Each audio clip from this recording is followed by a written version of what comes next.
In order to connect a person to Judaism, it's important to understand what might be blocking a person from having a meaningful relationship with Torah. In my experience, the first and foremost is this. If a person feels judged by you, or by Orthodox Jews in general, that's something that will push him away.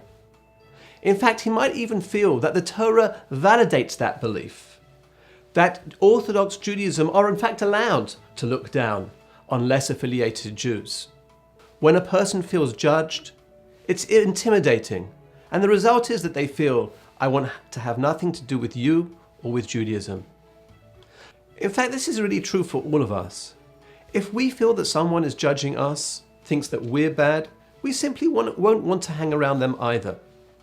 Now let's try to understand why this judgmentalism is really a misconception, not something that the Torah really allows.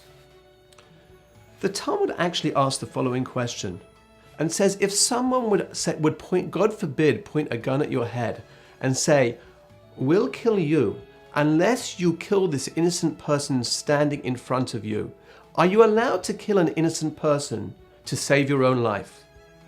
And the Gemara answers, absolutely not.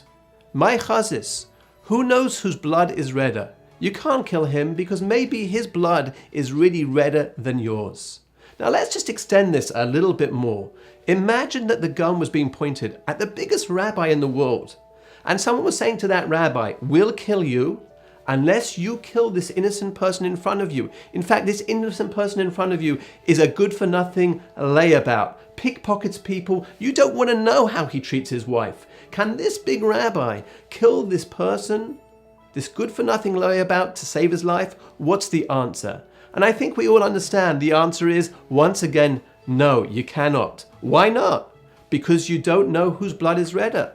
But it begs the question, how do you understand such a thing? This rabbi is the biggest rabbi doing mitzvahs all day. And this person is a good-for-nothing layabout. What's he doing? Why can we not consider the person who's the big rabbi a better person in God's eyes? And the answer we know is al tadin es chavercha ad shetagia lemakoma. You can't judge another person until you're in his place. We don't know what this person's chemical makeup is. We don't know what his genetic makeup is. We don't know how he was brought up. We don't know that his father wasn't Jack the Ripper and his mother wasn't any better. We don't know that maybe one good deed that he did that on his level might outweigh all of the good deeds that Tzaddik has done. We just don't know that. We don't judge these things. Only God judges. And therefore you can look at your friend in the face and say, you know what? I'm not judging you. I sincerely believe that you could be a better person in the eyes of the Almighty than me. Every person is made in the image of God. We're all children of the Almighty. Ezehu Chacham, who is the wise man? Halomed Mikol Adam, a person who learns from everyone. I have a lot to learn from you. And when you say this to a less affiliated person, he feels validated, he feels accepted, he's open to who you are and what you have to say. Now let's just understand that this is really just what I call the sur meira, taking away the negative. Don't judge someone, because if you judge them, they'll run a million miles. But let's just think for a second. If this is just taking away the negative, what in fact can be accomplished if we actually do the asay tov, that we go try to develop the relationship in a positive way? And how do we do that? So let's just think for a moment. What would be the positive? Don't judge him, because if he feels judged, he'll run away. What should you do? Accept him. Love him. Compliment him. See the good in him. How much will that accomplish? How about if you actually listen to him? There's a story that my teacher, Rabbi Weinberg, used to say. This is the last gun story for the day. But he used to say that there was a person that came with a gun to a person and said to him, listen, I'm going to kill you unless you listen to me. for the next hour. No one has listened to me for the past year. I can't take it anymore. You're going to listen to me whether you like it or not. We all have a tremendous need to be listened to. Listen to someone. How about nosei ba'ol im chavera? How about empathize with someone? Instead of listening, looking at your cell phone, on the computer, reading the papers, whatever, nosei ba'ol. Feel where a person is at. What will that do for someone?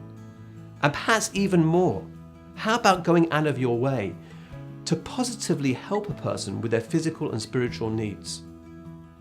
You know, when I first came to America and I was working for Aish on the Upper West Side, I asked many people that were getting involved in Aish, why did they get involved? What brought them to be involved in the center? And many of them would say the following thing, that they met a particular person. His name was Steve Eisenberg. Steve Eisenberg invited them to come to a class. He sent them to a family for Shabbos. He brought them to some kind of a social event and they got involved. So I went over to Steve and I said, Steve, it's amazing so many people have got involved because of you. What is the secret of your success? And he told me the following thing. When I meet someone, I ask myself the following question. What is it that I can do for this person? On the Upper West Side, there are many singles. They might need a shidduch. They might need an apartment. They might need a job. When I meet people, I help them with all these things. In their inbox the next day is a few people they can speak to help them find an apartment, people to go to for Shabbos, people to help them with the shidduch. This is what I do. When you help people with their needs, they appreciate it. And really, this is the general principle that we learn in the Torah, which is Ohev es habrios u'mekarovim laTorah. Love people and you will bring them to the Torah.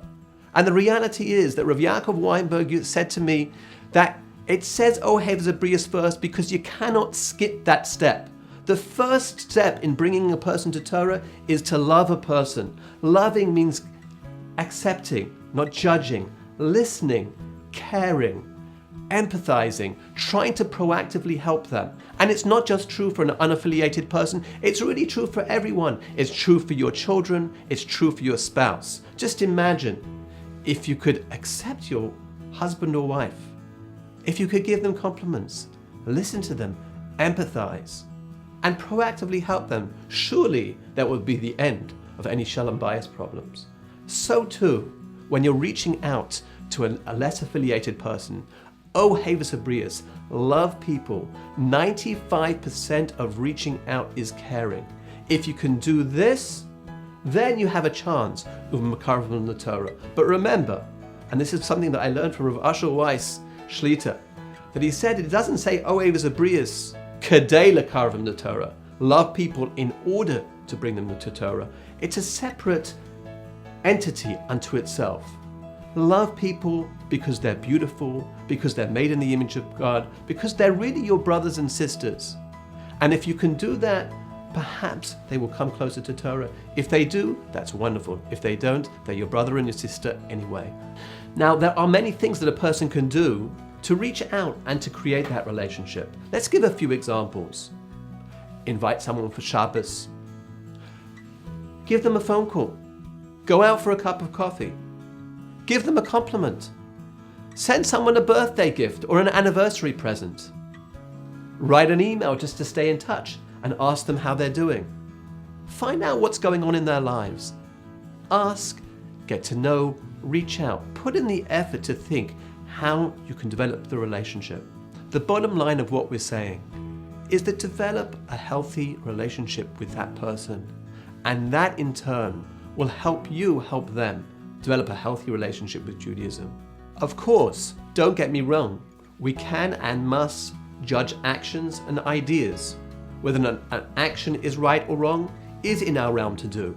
Whether an idea fits into Torah philosophy or not is something that we should judge. But the essence of a person, that's not for us to judge, that's in God's realm alone.